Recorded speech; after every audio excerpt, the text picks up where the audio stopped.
come on. It's been like 2 hours and I haven't even gotten a single ride request yet. If only I knew the best times to go out and drive Uber and Lyft. Well, that's what we're gonna be talking about right now. Hey everyone, my name is Chris and welcome to the RideShare Guy. And if you're new to driving, you might not know the best times on when to go out and actually earn money. So we're gonna be talking about some of the generalizations on times that it's best to go out, and you'll be having a much better shot at earning money versus going out at times where it might not be as busy. Now, as a quick disclaimer, this is going to be generalizations. This is not going to be specific because all markets are going to be different. You need to take this information and see how it's going to apply to your specific market, so then you know the best times to go out for you. And that is, again, going to be different from market to market. If you're in a college town, that's going to be a lot different than a business district, which is going to be a lot different from a tourist area, which is going to be a lot different from other areas. So you want to make sure you take the generalizations and apply it to you so you have the best chance at making money instead of sitting there waiting for rides to come in. Now, if you want to know your market specifically, the easiest thing that you can do is, if your area offers bonuses and promotions like streak bonuses during certain times of the day only, that's when it's probably going to be busier with less drivers on the road. That's why these companies are offering that. So make note of those times first, because that's when it's going to be busier. That's why they're offering those. All right, so now let's talk about a general sense though. What is it going to look like throughout the day on a typical weekday, and then a night, and then the weekends? What does it look like? When is it going to be busier? When is it going to be quieter, where you don't want to necessarily be out, but you want to take advantage of the times it's going to be busier? Well, let's start on weekday days, and we're going to start 4, 5, 6 in the morning at the crack of dawn. You're going to get some rides coming in because people are going to want to go to the airport. The airport will open up. People usually schedule earlier morning flights, so you're going to have early morning rides going to the airports. Then once about 6:30 comes around, you're going to start seeing the actual morning rush hour. So you're going to have people that need to go to work and also still need to go to the airport at that time frame.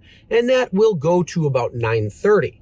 Once 9:30 hits to about 11:30, it's going to get quiet. It's going to be sporadic, and you might sit there with no real rides coming in unless you know your market and can take advantage of where rides are going to probably be happening at that time.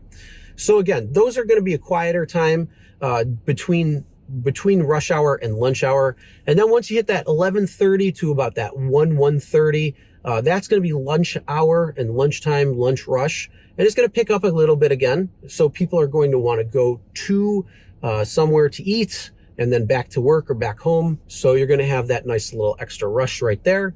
And then it's going to quiet back down up until you get to your afternoon rush. Once you hit your afternoon rush, it's going to get busy again because everybody's going from work to home, or from work to happy hour, from work to a restaurant, whatever it might be. And then your evenings are going to stay pretty consistent throughout.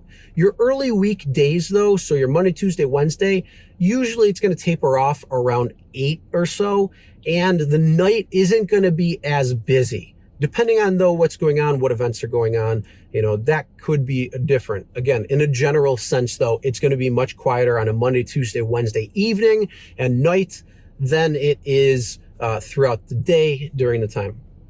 Then when you go for Thursday, Friday, we talked about the morning, but let's talk about the nighttime. That's going to be busier. So from your afternoon rush around 3, it's going to pick up. It might taper off, but not a lot. And you're still going to get ride requests from, that 3 o'clock all the way through to the night, especially on Thursday and Friday nights. It's just going to be busier. More people are going out. More events are going on.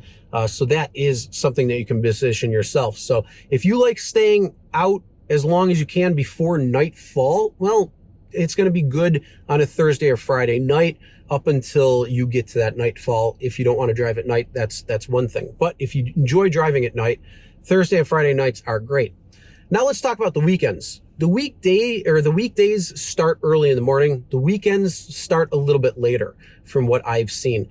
You get a lot of people who wake up around maybe 8, 9, 10 o'clock, and then that's when it starts picking up, is around 10 or so. You have people running errands and going out and going to see and visit family. Maybe they have another job or something that they're working. So it's going to pick up, and it's going to kind of stay pretty steady for the most part all the way through the day, pretty much until you start hitting the afternoon, late afternoon, early evening timeframes. And that's when it's going to really start picking up, because people are going to go out to eat, people are going to go out to the bars, and that's when the nightlife happens again on a Saturday. On a Sunday, you're going to see kind of the same thing. It's going to be just skewed a little bit later in the morning. So instead of maybe 10 o'clock, it might be like 11 o'clock when things start picking up. And then it's going to be kind of pretty much average throughout the day until nighttime, and then it's going to kind of get a little bit quieter around there. Again, this is on a general sense. If you live somewhere in, say, like Orlando, where it's very tourist, or Las Vegas, where it's very tourist, if you live in Chicago, where it's kind of business, tourist, everything rolled in together, obviously these things are going to be much different. But when it comes to just a general sense of when it's busier, when it's quieter, and when things are going to kind of be somewhat steady, that's the time frame. So you can kind of position yourself best to when you want to take rides. But again, as I said earlier, the best thing to know for your market specifically, and when drivers aren't going to be out on the road, is when they are offering streak bonuses and promotions during specific time frames. Those are when you know it's going to be busier and there's less drivers on the road. So you can take the information I shared with you for a general sense and then really tie it into a specific sense, so you know when to go out and you can schedule your time frame. So if you're only doing it part-time, 10 hours, 15, 20 hours, you could do it to maximize your time. Or when you're full-time, you know when to go out and make sure that you know when the times are going to be best suited for you versus another time where you're just going to be sitting there waiting for a ride to come in. Now make sure you subscribe and ring the bell for notifications so you'll be notified for all of our content that comes out that can help you maximize your earnings as a gig worker, like videos like this. We have new videos every single week that come out, so make sure you're subscribed. Also, make sure to join our newsletter, because sometimes YouTube doesn't always give out notifications, and we want to make sure you're getting all the information you can. Plus, we have a lot of great articles that we have from the RideShare Guy. So make sure you sign up with the newsletter so you can be notified from all of our updates. A question you might be having is, which one's better to drive for, Uber or Lyft? Well, check out this video right here, and it's going to break down what is better, Uber or Lyft, on a couple of different factors. Also, hit that subscribe button sitting right there if you haven't already, and drive safe, everyone.